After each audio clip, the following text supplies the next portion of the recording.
home. She glanced at her ninth-grade math text sitting atop her open notebook on her desk. She'd only managed half the questions before she'd gone out the night before, deluded herself into thinking that if she got up early enough she could finish them in the morning. Todd was usually banging around this time of the morning, in and out of the bathroom, putting Led Zeppelin on his stereo, shouting downstairs to his mother, asking where his pants were, burping, waiting until he was at Cynthia's door to rip one off. She couldn't remember him saying anything about going into school early, but why would he tell her anyway? They didn't often walk together. She was a geeky ninth grader to him, although she was giving it her best shot to get into as much bad stuff as he was. Wait until she told him about getting really drunk for the first time. No, wait, he'd just rat her out later when he was in the doghouse himself and needed to score points. Okay, so maybe Todd had to go to school early, but where were her mother and father? Her dad, maybe he left on another business trip before the sun even came up. He was always heading off somewhere. You could never keep track.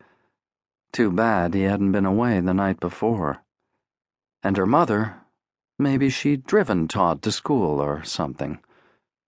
She got dressed, jeans, a sweater, put on her makeup, enough not to look like shit, but not too much that her mother started making cracks about her going to tramp tryouts.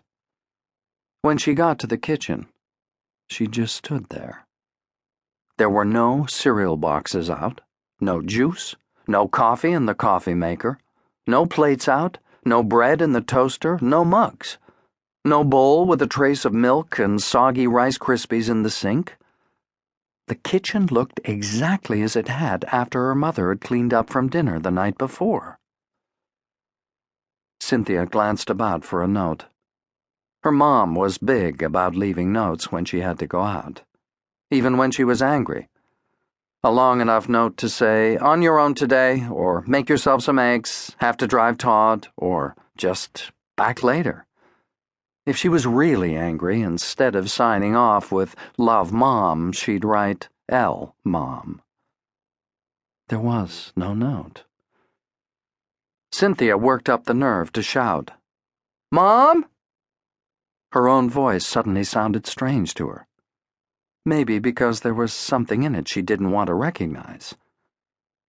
When her mother didn't answer, she called out again, "Dad?" Again, nothing.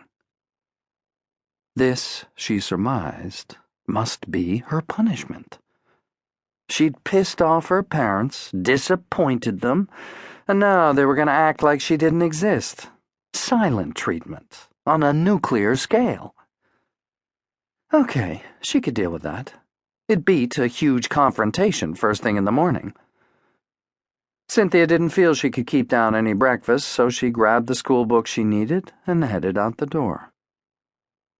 The Journal Courier, rolled up with a rubber band like a log, lay on the front step. Cynthia kicked it out of her way, not really thinking about it, and strode down the empty driveway. Her father's Dodge and her mother's Ford Escort were both gone, in the direction of Milford South High School. Maybe if she could find her brother, she'd learn just what was going on, just how much trouble she might actually be in. Plenty, she figured. She'd missed curfew, an early one of 8 o'clock. It was a school night, first of all, and then there'd been that call earlier in the evening from Mrs. Asphodel about how if she didn't hand in her English assignments, she wasn't going to pass. She told her parents she was going to Pam's house to do homework, that Pam was going to help her get caught up on her English stuff, even though it was stupid and a total waste of time. "Okay, but you still have to be home by 8. "Come on," she said. "Well, that's barely enough time to get one assignment done. You want me to fail? Is that what you want?" 8, her father said. "No later." Well, screw that, she thought. She'd be home when she got home. When Cynthia wasn't home by 8:15, her mother phoned Pam's house, got Pam's mother, said, "Hi, it's Patricia Big, Cynthia's mom. Could I talk to Cynthia, please?" Pam's mother said, "Huh?" Not only was Cynthia... To keep listening to this audiobook, I've left you a link in the description so you can do it, at no cost thanks to Audible's 30-day free trial.